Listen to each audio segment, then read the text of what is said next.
नमस्कार दोस्तों, हमारी आज की कहानी है सास ससुर ने की बहू की दूसरी शादी। बाद में जो हुआ सबके होश उड़ गए। कहानी पसंद आए तो चैनल को सब्सक्राइब जरूर करें।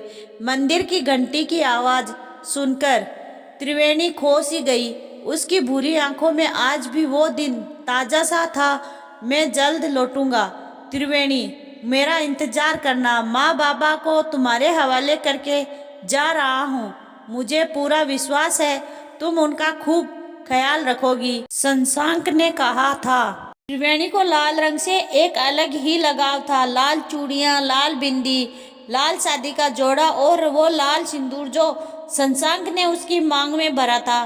त्रिवेणी की माँ नहीं थी, उसे शशांक की माँ सुषमा जी ने बेटी जैसा प्यार दिया था और शशांक के बाबा महेश्वर जी ने उसे कभी एहसास न होने दिया कि वो उनकी बहू है। बाबूजी, आप तो बढ़िया चाय बनाते हैं। सुबह की चाय त्रिवेणी अपने ससुर जी के हाथ की पीती थी। त्रिवेणी को कभी एहसास ही न हुआ कि वो ससुराल में थी। जब त्रिवेणी रात भर काम करती थी तो सुषमा जी उसे हाथों से खिला दिया करती थी। त्रिवेणी की आंखों में आंसू टिमटिमाते थे।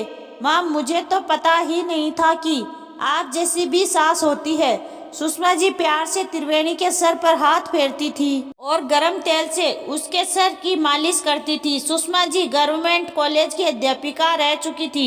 उनकी सोच बहुत ही प्रेरणादायी थी। त्रिवेणी और शशांक का जब गठबंधन हुआ तो उसके मन में कई सवाल थे। बिना माँ की बच्ची थी, उसे डर भी लगा था। उसके रिश्तेदारों ने कहा था, जाते ही अलग हो जाना। अध्यापिका है तेरी सास, पति और बेटे को उंगलियों पर नचाती होगी, संभल के रहना। सहमी सी त्रिवेणी को पता ही नहीं था कि उसके बाबुल का वही दुलार उसे अपने ससुराल में मिलने वाला है। शशांक अपने वादे के मुताबिक लौटा जरूर, पर वह तिरंगे में लिपटा हुआ था। उसने अपनी जिंदगी अपने देश को समर्पित कर दी थी। उस दिन एक माँ, एक बाप और एक पत्नी टूट गए थे, पर उन्हें गर्व भी था। शशांक शहीद हुआ था। माँ, बोल दो इन्हें उठने को।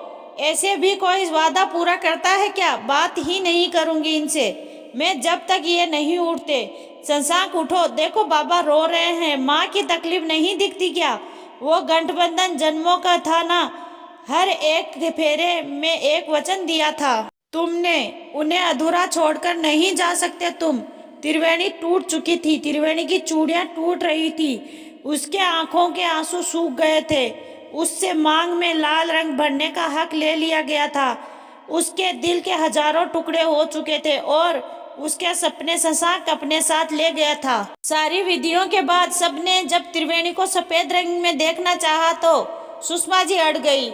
जिंदगी और मौत तो भगवान के हाथ में है। वो चला गया, उस पर मेरा बस ना था, पर मेरी बच्ची जिंदा है, उसकी जिंदगी पड़ी है। मैं उसे और उसके सपनों को बेरंग नहीं होने दूंगी। त्रिवेणी को सुषमा जी ने संभाला, उसे सपने देखने का हक दिया। ये तेरी जिंदगी है, इसकी डोर संभाल मेरी बच्ची। जिंदगी लंबी है, उठ और उड़, हम हैं तेरे साथ। 7 वर्ष बीत चुके थे। त्रिवेणी मंदिर की घंटियों को देख रही थी जब प्रशांत ने उसे आवाज लगाई, अरे त्रिवेणी, कहाँ खो जाती हो?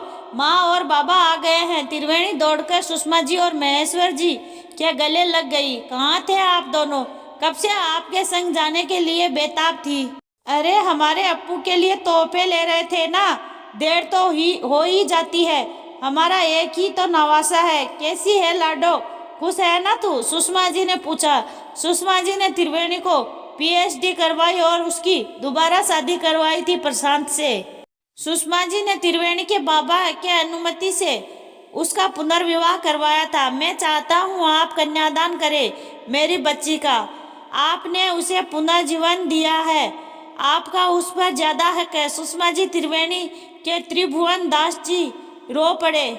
सभी हैरान थे। सुषमा जी ने समाज को एक नया पैगाम दिया था। जब त्रिवेणी और शशांक का गठबंधन हुआ था तो उसके परिवार से भी एक गठबंधन हो गया था। मैं जब तुझे घर लाई थी, बेटी ही बनाकर लाई थी। आज मेरे शशांक की आत्मा को शांति मिल गई होगी। अब तेरे 2 मायके हैं, तेरे माँ बाबा यहाँ भी हो, तेरा इंतजार करेंगे। विदाई के वक्त त्रिवेणी सुषमा जी के गले लगकर जिस तरह रोई थी कोई कह नहीं सकेगा कि उसकी सास थी, माँ नहीं। एक गठबंधन के साथ वह उनके परिवार से जुड़ी थी और उसी गठबंधन ने उसकी जिंदगी में फिर से रंग भर दिए थे। भगवान करे ये लाल रंग हमेशा तेरी मांग को सजाए रखे, महेश्वरी जी ने आशीर्वाद दिया था। त्रिवेणी जब सुषमा जी और महेश्वर जी को अप्पू के साथ खेलता देख रही थी तब प्रशांत ने उसके कानों में कहा, तुम भाग्यवती हो त्रिवेणी, जो तुम्हें इस दुनिया में ऐसे माँ और बाबा मिल गए। त्रिवेणी ने मुस्कुराहट से सहमति दिखाई।